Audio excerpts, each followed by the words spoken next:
Bumuntong hininga siya saka ako. Nilapitan. Hinila niya ang kamay ko at naglakad siya ng tuloy-tuloy papasok sa elevator.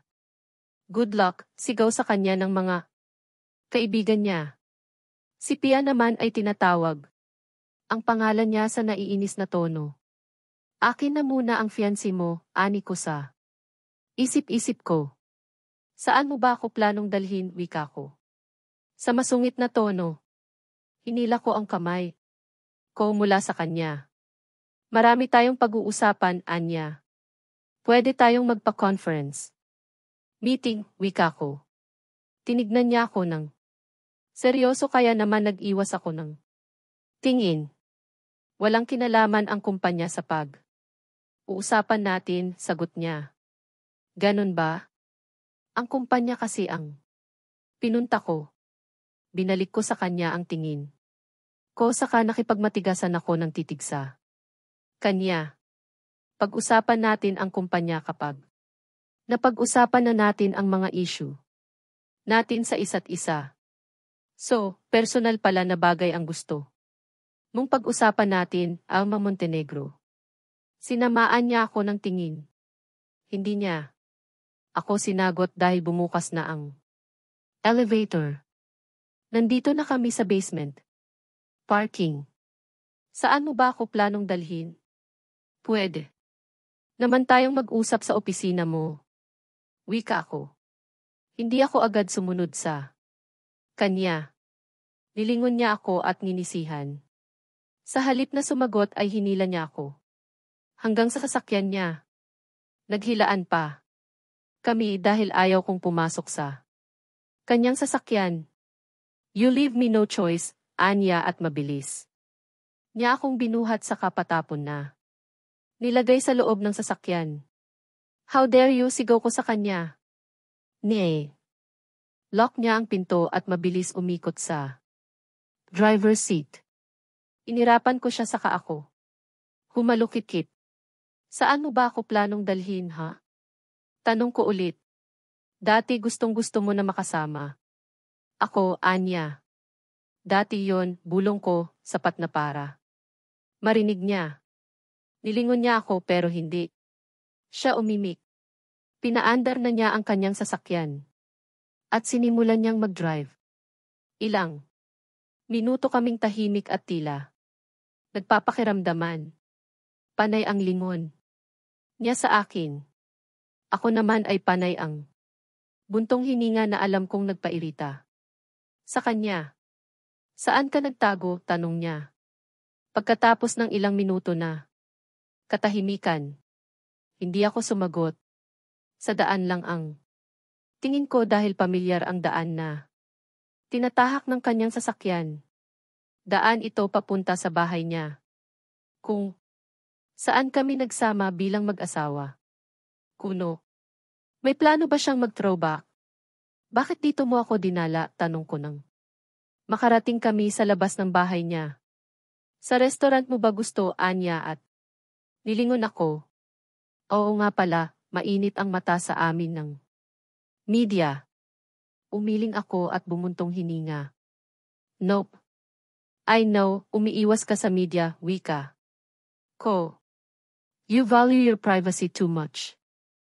And if I know, you're protecting Pia, lalo na at may lumabas na article kaninang umaga.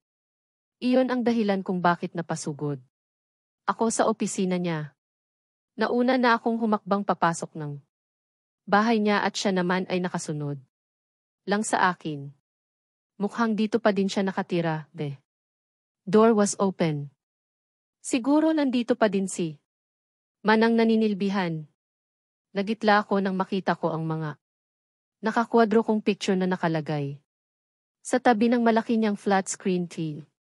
What is the meaning of this? Tumikim ako at tinuloy ang lakad hanggang sa couch. Sakto namang lumabas si Manang mula sa kitchen. Nagulat siya nang makita ako pero nang makabawi ay malapad niya akong ninisyan. Masaya akong makita ka, Hija. Salamat naman at nagbalik ka na, Anya.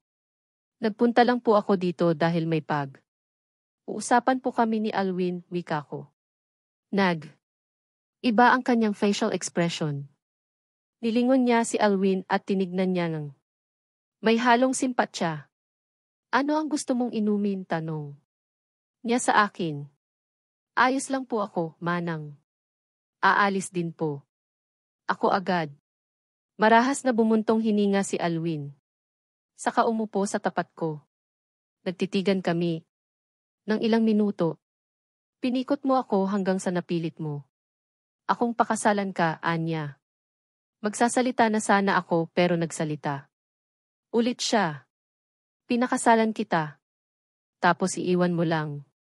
Ako nang basta-basta. Gusto ko siyang batuhin ng mga salita. Dahil sa sinabi niya pero hindi ko gagawin. Yon. I did the right thing, maiksi kong sagot. Ayaw ko nang halungkatin pa ang nakaraan. Dahil baka maiyak lang ako. Iniwan mo ako ng basta-basta, Anya. Ano pala ang dapat na ginawa ko? Ang magstay. Ang magmatigas at ipaglaban. Ang karapatan ko bilang asawa mo. Tanong ko. Hindi ba dapat iyon ang ginawa mo? Tanong niya pabalik. Lumunok ako. Umiling ako at mapait na. Mumiti. What the hell is he saying? I get tired. Maybe I'm matured too. Pinikot. Lang naman kita noon dahil akala ko kapag pinakasalan mo ako magiging masaya. Tayo. But I was wrong. Marrying you was the worst decision I have ever made. Napaawang ang labi niya. Disbelief was written on his face. He shook his head like he can't believe what I have just uttered. Or he can't believe that the woman who wanted him so bad had changed her heart. I can see him hurt. I can see how his eyes become watery and was about to sew. Pumikit siya ng mariin sabay hinga ng malalim. I don't believe you, Anya, saka ako. Tinitigan. Nangisi ako. Gawin kwa? Hindi ka makapaniwala na hindi. Pangmatagalan ang feelings ko para sa'yo, tanong ko. Bumuntong hininga siya saka ako tinitigan. Nang seryoso. He looked at me straight to the eye. Answer me, iniwan mo ba ako dahil sumama ka kay Tristan? Tanong niya na. Hindi ko alam kung saan naman niya nakuha. So, yan ang iniisip mo na dahilan. Napakamanhid mo. Buong akala ko pa. Man din kilala mo na ako pero mukhang hindi pala. He didn't know that I was hurting so bad. He didn't know I was in pain. He didn't know that I get tired of loving him. That I gave up being his wife. I gave up and leave him just to set him free, so that he'll be able to marry Pia, the one he truly loves. Sobrang sakit noon para sa akin ang desisyon na yon. Masakit ang magparaya. Masakit magpaubaya. Kasalanan ko ba na napagod ako? Kasalanan ko ba na sumuko ako? Kasalanan ko ba na pinili kong maging masaya siya, kahit masakit para sa akin? Sinikap kong huwag maiyak at pinatatag ang loob ko. Don't act as if naapakan ng ego mo ang paghihiwalay natin. Alam na yata halos ng lahat na pinakasalan mo lang ako dahil sa kumpanya ko. Natigilan siya. And you believe that? Tanong niya. Hindi ba totoo naman? Pumayag kang magpakasal sa akin dahil nagbanta si Daddy na mag-pull out siya ng shares. So, iyon pala ang iniisip mo. Iyon ba ang dahilan kaya ka umalis? Bakit ba napakamanhid ng lalaking to? Umalis ako para maging malaya ka. Umalis ako para maging malaya na din. Ako. Naging masaya ka ba? Masaya ka ba all those years? Tanong niya sa malungkot na tono. Like he had been so miserable. The past years? Yes, matatag kong sagot. I have Amora with me. I am happy. I see. You had a great life all those years. Mukhang ako lang tong nag-akala at umasa na mahal mo ako kaya babalik ka. He said in his saddest voice. It hurts me. Hearing and seeing him like this. Umiwas ako ng tingin, hindi ko kayang. Salubungin ang mga mata niyang. Nagsusumamo. Pagkatapos mo akong paibigin, iiwanan mo ako. Iniwan mo akong halos mabaliw. Sa kakahanap sa'yo, Anya. His voice broke. Oo. This is not good. Nag-iwas ako ng tingin. Bakit parang nakakaiyak ang sinabi? Niyang iyon. Huwag mo nga akong pinagluloko, asik. Ko. I am not joking. I am telling the truth. Sagot niya. May nangingilid na luha sa kanyang mga mata. Kung totoong minahal mo ako, hindi mo pinaramdam sa akin na wala akong kwentang babae para sa'yo, wika ko. Matatag pa din ang boses ko dahil hindi ako napiyok.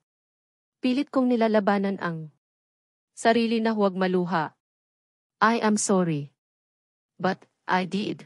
Right. Hindi mo ba yun nakita? Hindi mo ba yun naramdaman? Tanong niya. So, when he woke up in the hospital and acting like a real husband to me. Mahal na ba niya ako noon? Hindi ako sumagot. Wala akong maisip na salita. Akala ko ako lang ang manhid sa atin. Ikaw din pala, aniya kaya naman. Sinamaan ko siya ng tingin. Give me a chance, Pauline.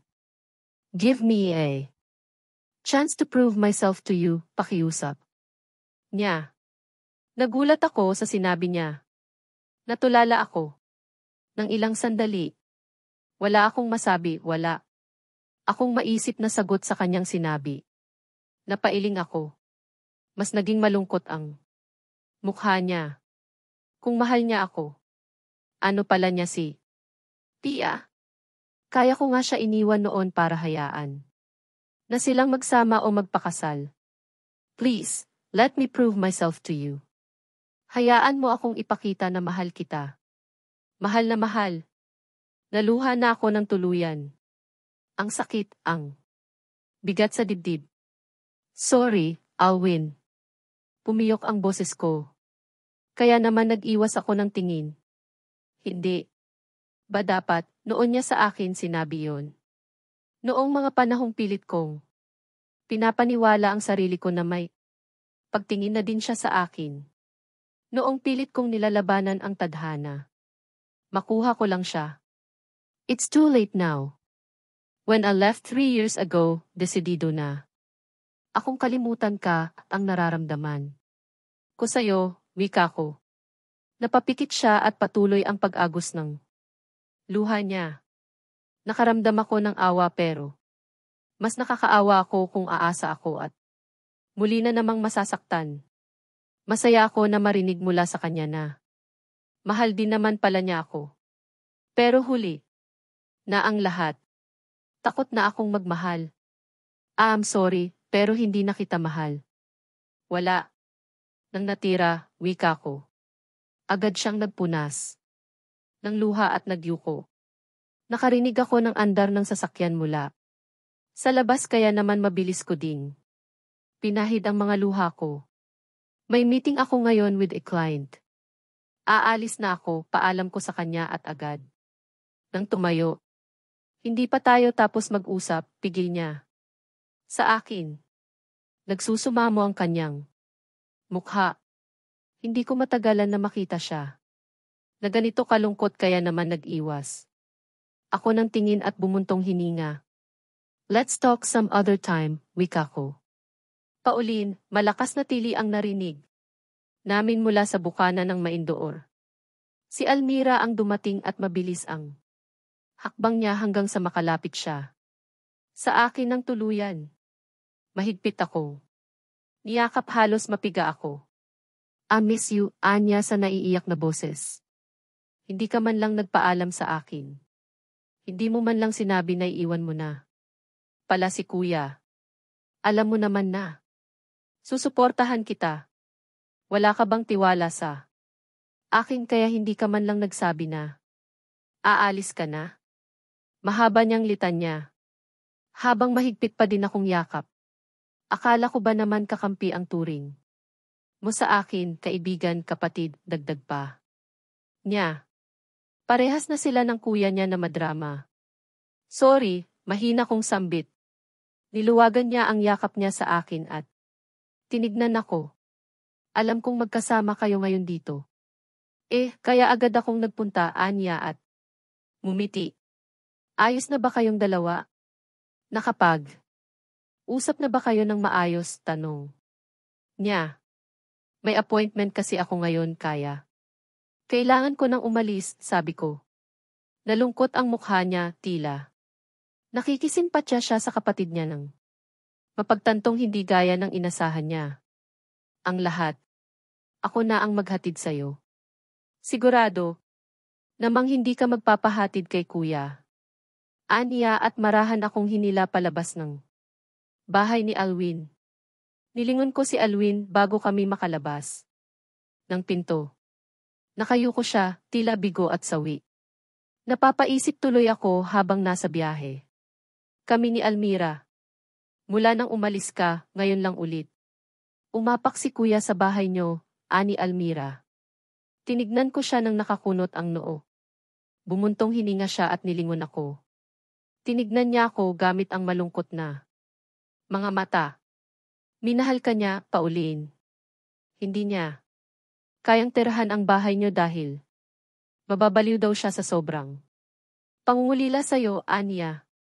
Naiiyak ako pero pinigilan ko ang sarili ko. Siguro, let's talk about this over a meal. Anya. Tinignan niya ako na tila kinukumbinsi. Alam kong ginagawa niya ito para sa kapatid niya.